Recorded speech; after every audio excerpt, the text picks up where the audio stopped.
Hello అండి, అందరికీ welcome to Tirumala logs. ఈరోజు మన వీడియో ఏంటంటే ఎగ్ కర్రీ అండి. చికెన్ తర్వాత మనం సెకండ్గా గుర్తొచ్చే కర్రీ ఏంటంటే ఎగ్ కర్రీ అండి. చాలామంది ఎగ్ కర్రీ అయితే తొందరగా ఈజీగా చేసుకుంటారు. చికెన్ చేసుకున్నప్పుడైతే ఎగ్ కర్రీ కూడా మనం చాలా అన్నీ వేసుకొని చేసుకుంటే చాలా సూపర్ టేస్ట్ అయితే వచ్చిందండి. నేను ఎగ్ కర్రీ ఎలా చేస్తానో ఒకసారి మన వీడియోలోకి రండి ఫ్రెండ్స్. మన ఛానల్ మీరు ఫస్ట్ టైం చూస్తున్నట్లయితే like and subscribe friends. Okay friends, మనం ముందుగా నేనైతే ఉల్లిపాయలు అయితే 2 ఉల్లిపాయలు కోసుకున్నాను అండి. అలానే అరకిలో టమాటాలు కోసుకున్నాను అండి. తర్వాత ఆయిల్లో కొంచెం ఎగ్ అయితే ఫ్రై చేశానండి. ఎగ్ ఉడకబెట్టుకొని ఆయిల్లో అలా ఎగ్ ఫ్రై చేశానండి. దాంట్లో కొంచెం సాల్ట్, కొంచెం పసుపు అయితే వేసాను. తర్వాత మళ్ళీ మనం ఎగ్ కర్రీ పులుసులోకి చింతపండు అయితే కొంచెం నానవేసుకోవాలి. నేను ఎంత అంటే చింతపండు ఒక 50 గ్రామ్స్ ఉంటాయేమో అంతేనండి. అంత నానేసుకొని 1 గ్లాస్ వాటర్ పోసి నానబెట్టాండి. తర్వాత ఎగ్ అయితే కొంచెం ఫ్రై అయిన తర్వాత అయితే నేనైతే ఉల్లిపాయలు అయితే ఆ ఎగ్లోనే వేసుకుంటున్నానండి. ఉల్లిపాయలు ఎగ్గులు వేసుకున్న తర్వాత ఇంకొకసారి మనం మిక్స్ చేసుకోవాలండి గరిటెతో. అలా అన్నీ కొంచెం మనం కలుపుకుంటే బాగుంటుందండి. కొంచెం ఎగ్గుకి అయితే మనకి అన్నీ ఉప్పు కారం అన్నీ పట్టాలని నేనైతే ఎగ్స్ అయితే బయటకు తీయలేదండి. ఒక్కొక్కరు ఇష్టం అండి, ఒక్కొక్కరు అయితే ఎగ్ కూడా బయటకు తీస్తారండి. ఆయిల్లో ఫ్రై అయిన తర్వాత మనం ఇలా కూడా చేసుకోవచ్చండి, బాగానే ఉంటుంది. ఎగ్ని చాలా జాగ్రత్తగా తిప్పుకుంటూ కొంచెం జాగ్రత్తగా చేయాలండి.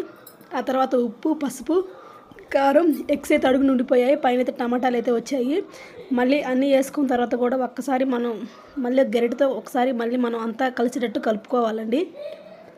చూడండి ఫ్రెండ్స్, ఈ వీడియో లాగా అలా కలుపుకున్న తర్వాత ఇప్పుడైతే మన ఎగ్స్కి అన్నీ టమాటా కానీ కారం కానీ ఉప్పు ఇవన్నీ పట్టాయి కాబట్టి ఫ్రెండ్స్ ఇప్పుడు కొంచెం మనం దాంట్లో ఎగ్స్ అయితే మనం తీసుకోవచ్చు, తీసి సపరేట్ పెట్టుకోవచ్చు ఫ్రెండ్స్. అలానే నేనైతే ఎగ్ కర్రీలో కోసం అల్లం పేస్ట్ అయితే తయారు చేస్తున్నా ఫ్రెండ్స్. టయానికి కరెంటు పోయింది ఫ్రెండ్స్. నేను కర్రీ చేసేలోపే నాకైతే అల్లం పేస్ట్ అయిపోయింది. అందుకని మా ఇంట్లో మా అత్తయ్య అయితే నాకు ఒక ఐడియా చెప్పింది, కరెంట్ లేనప్పుడు మిక్సీ కాదమ్మా, ఇలా గ్లాసులో కూడా అల్లం వేసుకుని వెల్లిపాయ వేసుకొని దంచుకొని కూరలో వేసుకున్న టేస్ట్ బాగుంటుందమ్మా, మా కాలంలో మేమైతే మిక్సీలు లేకపోయినప్పుడు ఇలాగనే చేసుకునే వాళ్ళం అమ్మ అని చెప్పేది. అల్లం పేస్ట్ ఉల్లిపాయ వేసి వెల్లిపాయ వేసి దంచానండి.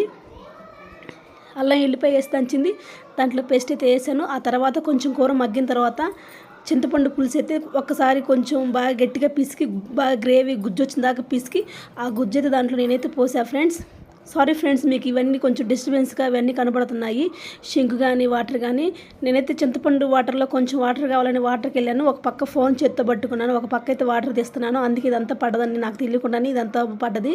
మళ్ళీ ఈ వీడియో డిలీట్ చేసి మళ్ళీ పెడదామంటే కొంచెం చాలా వరకు మనకు వాయిస్ బ్యాక్గ్రౌండ్ సౌండ్ వినపడకుండా చాలా వరకు ఎడిటింగ్ చేశాను. మళ్ళీ ఫస్ట్ కానీ చేయలేక అంతే వీడియో అయితే పెట్టాను. ఏమనుకోమాకండి ఫ్రెండ్స్, సారీ.